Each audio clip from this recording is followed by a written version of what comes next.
আসসালামু আলাইকুম। আজকে আপনাদের সাথে নতুন একটা সুন্দর একটা রেসিপি শেয়ার করব। সেটা হলো বেগুনি। তো দেখুন কীভাবে ফুলকো ফুলকো বেগুনি আমি আজকে বানিয়ে ফেললাম। বাজার বা দোকান থেকে কেনার থেকে নিজের হাতে বানিয়ে নেওয়া কতটা সুন্দর, কতটা শখের হয়, আজকে সেটাই আপনাদেরকে দেখাবো। তো এখানে আমি একটা বড় সাইজের বেগুন নিয়ে নিয়েছি। তো এখন এই বেগুনটাকে কেটে রেডি করে নেব। একটু লবণ পানির মধ্যে কিছুক্ষণ ভিজিয়ে রাখবো। তাতে করে কি হবে, লবণটা ভিতরে যাবে এবং বেগুনটাও কালো হবে না, একদম সুন্দর থাকবে। এই জন্য আমি একটু বেগুনগুলো কেটে পানির মধ্যে ভিজিয়ে রেখে দিয়েছি।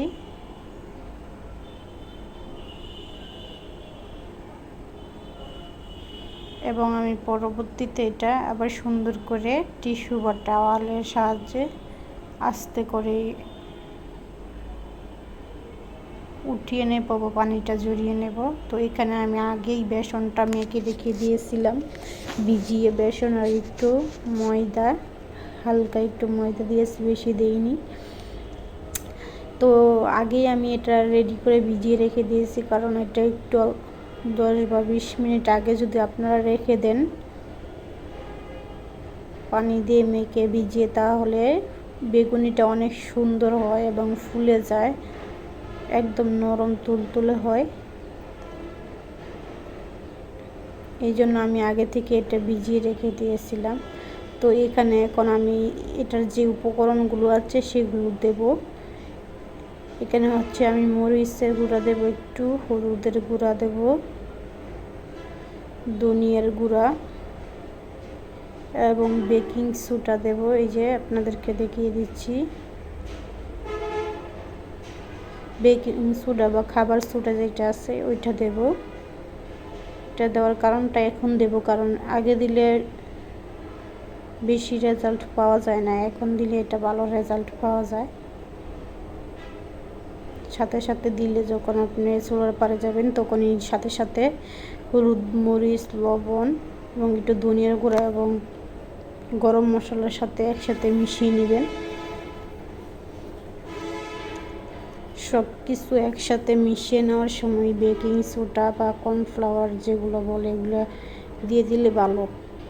যদি আগে আপনারা এটা ভিজানোর আগে দেন তাহলে এটা রেজাল্টটা বেশি একটা সুন্দর হয় না, এই জন্য আমি এখন দিয়েছি।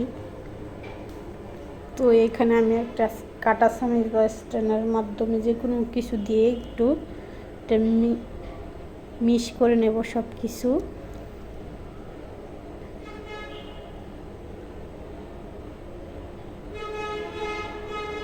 একদম সুন্দর করে একটা চামচ দিয়ে একদম ফেটিয়ে নেব সুন্দরভাবে।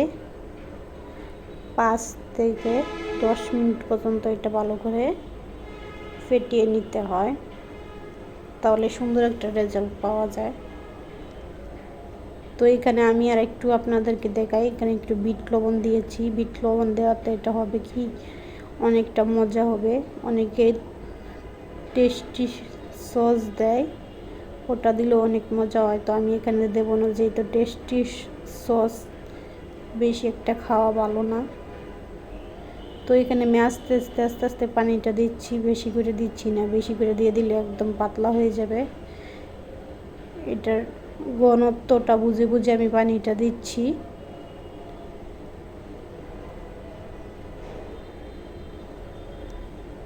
এখন আমি এটা দিয়ে ভালো করে একদম নেড়ে চেড়ে ব্যাটারটা তৈরি করে দেব।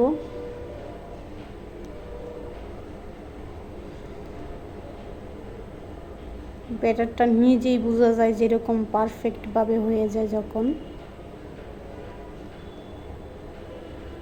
ব্যাটারটা কালারটাই চেঞ্জ হয়ে যায়, একদম নরম তুলতুলে একটা ভাব চলে আসে।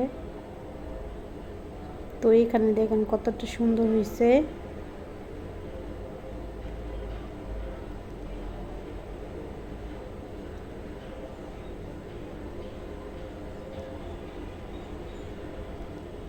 তো এই ব্যাটারটা তৈরি করা একদমই সহজ।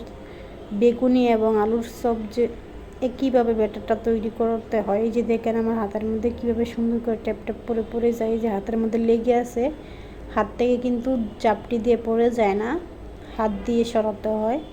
তো এটা এরকম হলেই বুঝতে হবে যে এটা হয়ে গিয়েছে ব্যাটারটা। তো পাশে আমি বেগুন রেখে দিয়েছিলাম, তো আপনাদেরকে দেখাই যে বেগুনগুলো আমি তুলে নিয়েছি, কত সুন্দর, একটুও কিন্তু পানি নেই। আমি হালকাতে আস্তে আস্তে করে এটা করে নিয়েছি। বেশি চিপ দিলে এটার ভিতরে যে লবণটা আছে ওইটা থাকবে না। তো বন্ধুরা দেখতেই পাচ্ছেন, এখন আমি আবার এগুলো সব কিছু নিয়ে রেডি করে নিয়েছি এবং চুলার পরে চলে আসছি। তো এখন আপনাদেরকে আমি দেখিয়ে দেব, আপনাদের সামনে দেখেন কতটা সুন্দর বেগুনটা থেকে ব্যাটারটা সরে না, একদম লেগে থাকে, কত সুন্দর হয়েছে। তো এখন গরম তেলের মধ্যে আমি ছেড়ে দিচ্ছি আপনাদের সামনেই।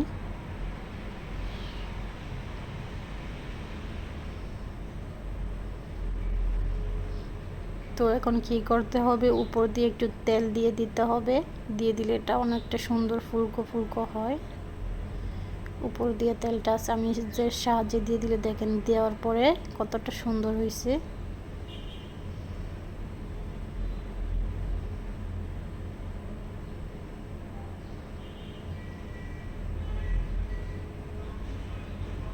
যে দেখতেই পাচ্ছেন কতটা সুন্দর হয়ে গিয়েছে। আবারও আমি একটু গরম তেল দিয়ে দিতেছি, তো দেখতেই পাচ্ছেন।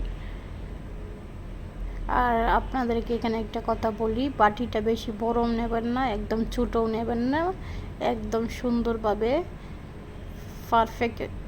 পারফেক্টভাবে একটা বাটি নিতে হবে, যাতে বড় হয় না বেশি ছোটও হয় না ব্যাটারটার অনুযায়ী। তাহলে আপনারা যখন বেগুনিটা বানাবেন তখন সুন্দর হবে, বেগুনটা যখন বেসনের মধ্যে ডুবাবেন তখন সুন্দরভাবে এটা রাউন্ডটা আসবে এবং সুন্দর হবে। তো আমি আরেকটা দিয়ে দিয়েছি, দেখেন দুইটাই কত সুন্দর হয়েছে, একদম ফুলে গিয়েছে। কি দরকার আছে বলুন তো অস্বাস্থ্যকর ইফতারি দোকান থেকে বা বাজার থেকে কিনে এনে খাওয়ার? আপনারা কি দেখেছেন যে এটা কীভাবে বানিয়েছে বা কী করেছে, বাসি বা না কি নগদের? তো একটু কষ্ট করলেই কিন্তু স্বাস্থ্যকরভাবে নিজের হাতে তৈরি করা যায় সুন্দরভাবে। পরিবারের মানুষের জন্য নিজেও সুস্থ থাকুন, পরিবারকেও সুস্থ রাখুন। এভাবে নিজের হাতে গড়ে পেঁয়াজি বা বেগুনি বা ইফতারি সব কিছু বানিয়ে নিন নিজের হাতেই। একটু কষ্ট করলেই কিন্তু বানানো যায়, নিজেও সুস্থ থাকা যায়, পরিবারকেও সুস্থ রাখা যায়। তো আমার এই রেসিপিটা কীরকম হয়েছে অবশ্যই আপনারা কমেন্টে জানাবেন, এবং নিজেরা ঘরে বানিয়ে খাবেন, নিজেরাও সুস্থ থাকবেন, পরিবারকেও সুস্থ রাখবেন। এবং ভিডিওটা যদি ভালো লাগে অবশ্যই শেয়ার করেন এবং লাইক কমেন্ট করতে ভুলবেন না এবং সাবস্ক্রাইব করতে ভুলবেন না। সবাই ভালো থাকবেন, আল্লাহ হাফেজ।